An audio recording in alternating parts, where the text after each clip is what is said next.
કરીએ પીએસઆઈ ભરતીની લેખિત પરીક્ષા 19 એપ્રિલે લેવાશે તેવો નિર્ણય કરાયો।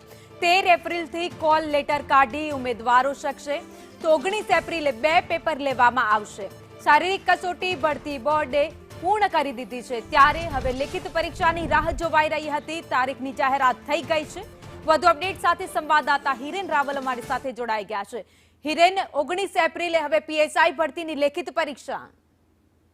ગુજરાત પોલીસ રિક્રુટમેન્ટ બોર્ડ દ્વારા સત્તાવાર જાહેરાત કરવામાં આવી છે, જેમાં પેપર 1 અને પેપર 2 કે જે લેખિત પરીક્ષા લેવાની છે એની તારીખ 19 એપ્રિલ 2026 રવિવારના રોજ લેવાશે અને એના માટેના કોલ લેટર 13 એપ્રિલથી બપોરે 2 વાગ્યાથી ડાઉનલોડ ઉમેદવારો કરી શકશે।